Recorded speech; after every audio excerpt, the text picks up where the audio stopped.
Merry Christmas to me. Merry Christmas to me. To me. Anywho. Guys, Rick and Morty Season 6 has come to a close with a big promise for Season 7. We're going to hunt down and find Rick Prime. Let's talk about it. Guys, Season 6 was one of the funniest seasons of Rick and Morty in quite some time. Like, a lot of these episodes were so unique, out of pocket, and character driven in a way that the series just hasn't been since those first 2 seasons. Was it canonical, as Justin Roiland promised it would be? Nah, not really. It kind of started out that way, but halfway through, they definitely lost the plot. The last few episodes of Season 5 introduced a lot more to the show's status quo, and things in this season like Rick's new ship or portal travel being broken was abandoned after a few episodes, but I'm not mad, because again, these episodes were really fun. That being said, Season 6 did have a pretty clear arc that came to a close here. Rick accepting help from Morty, letting his grandson in on the baggage that's been weighing him down for years. So this season finale kicks off with Rick absolutely blowing the family away with the perfect Christmas gifts. The Beths get a framed photo of their younger selves, and Rick from a universe where she wasn't murdered by Rick Prime as a kid. Jerry gets an extended cut of Miracle on 34th Street, a beloved Christmas classic from 1947, which notoriously was over 2 hours long when aired on cable thanks to extended commercial breaks. It ends up going on so long that not even Jerry is a fan of the extended cut, which is a great reminder that less is more. Summer gets money, the greatest gift of all. Let's not forget Rick is loaded, and Morty gets the conflict of the episode,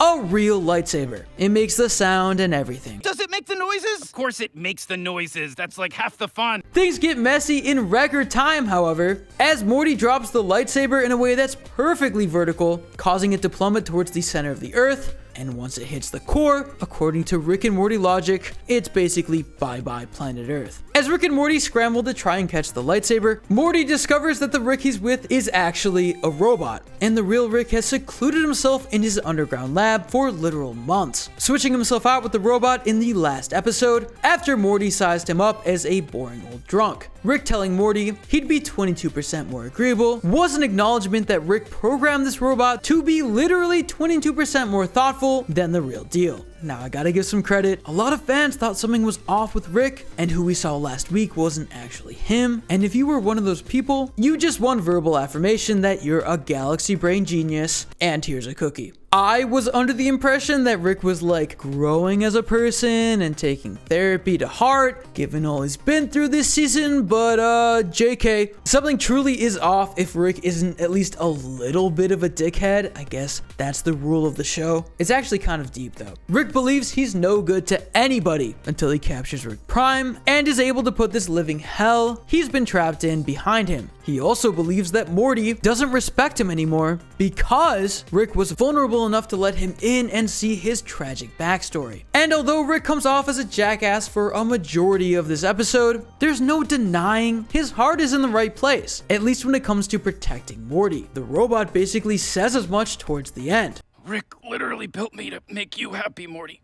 Anything I do is technically something Rick did. Rick is trying to keep Morty safe by keeping him out of this manhunt because he doesn't want a repeat of what happened to C-137 Beth and Diane. Back in the season premiere, Rick was fine putting his own life on the line if it meant he had a shot at killing Prime. But as soon as Morty tried to involve himself and put his safety at risk, Rick folded and withdrew from the mission entirely. Morty was giving Rick an ultimatum, letting him know that his pursuit of Prime could only end in Rick getting killed. Morty just wanted Rick to let go of all of this and not stoop to Prime's level. But Rick just can't help himself. Prime is his greatest enemy, someone who can't get away with all the pain and destruction he's brought onto the world. Avenging his dead family is Rick's purpose. He can't let go, especially after he got so close already. Like, Prime was shaking his bare ass in front of him, and somehow that wasn't the weirdest thing to happen this season. We actually see Rick analyze that booty when trying to narrow down Prime's location, seemingly giving off the identification 34C. Very interesting, since that weird, colorful dimension Rick and Morty went to all the way back in the pilot was labeled Dimension 35C. Definitely think there could be a loose connection there. Maybe it's an obscure reference, who knows? But jumping back to the lightsaber, the president catches wind of Earth's impending doom and decides to do a little science collab to retrieve it. Honestly, he should start a YouTube channel with how much he goes after the new trilogy, lamenting that Disney ruined the franchise. That's not a defense of the new trilogy. I don't care enough to have a stance on it. Leave me alone.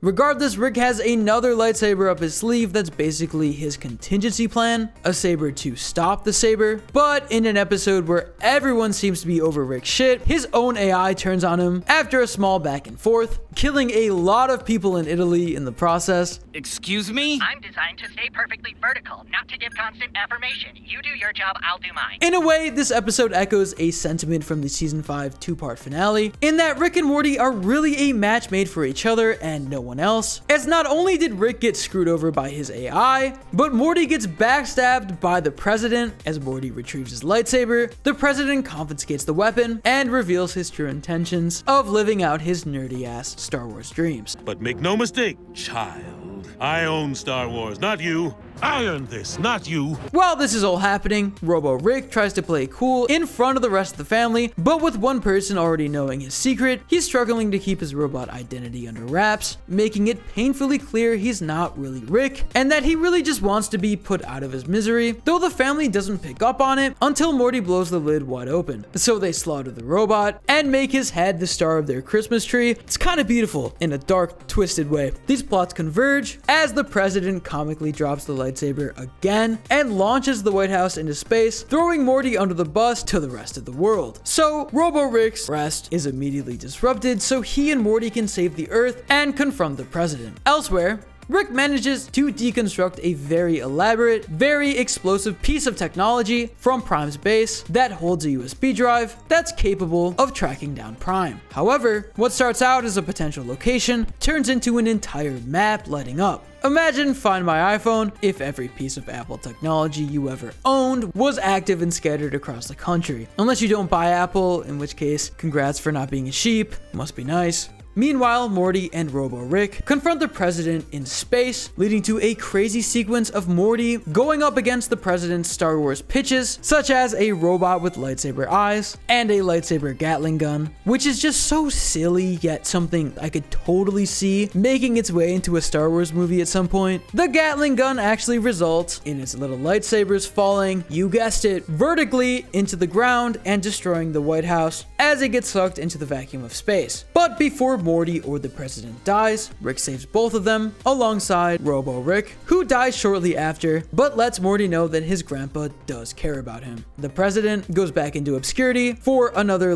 7 episodes, while Rick admits that the robot is right, finally accepting Morty's input into things and letting him in on the hunt for Rick Prime. Rick explains that all of these dots on the map aren't just potential locations for Prime, they're all the places he is. What the actual fuck? It's like Operation Phoenix on steroids. Voldemort, but with sci-fi instead of pointy stick Horcrux magic. The map implies Rick Prime is walking around on some Unity shit, with his consciousness spread throughout countless vessels in the multiverse. And we already saw that one Rick Prime is hard enough to kill, so the fact that there's this many of him, Rick has his work cut out for sure. They made sure things are going to be dragged out all the way to the 10th season, as Rick begins to act super unhinged, slipping into this season's rendition of the 100 Years Rick and Morty monologue, which is pretty much tradition at this point. He makes that aforementioned big promise to Morty and us viewers at home. Rick and Morty season 7 is going to be built around hunting Rick Prime and finally bringing him to justice. Rick also says that this hunt won't be every episode, which feels like the writers drawing a line in the sand and making it clear we're never gonna go full lore. It's never going to be a serialized drama or an epic anime. It's all about balance. He even says it could be all happening in the background, which is how the story arc of this season kind of played out. We'll really just have to wait and see. It's painful Rick says this is the closest he's been to catching Prime, which is just painfully untrue, as we saw in the season premiere that the booty shaking Prime really was actually him and not a decoy. The stakes have never been higher, and I can't wait to see the mayhem that's sure to unfold with Rick and Morty season 7 next year. Also, Mr. Poopy Butthole has his semi-annual season finale cameo. He did tease back in his season 3 cameo that we'd see him again in a Christmas episode. I might even have a big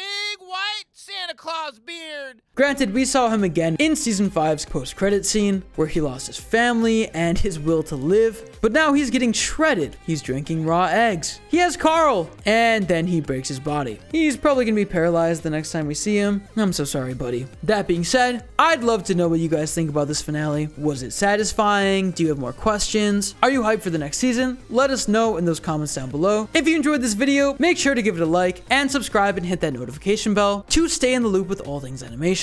As always, guys, this was a Rick and Morty breakdown, and I'll see you next time. Peace.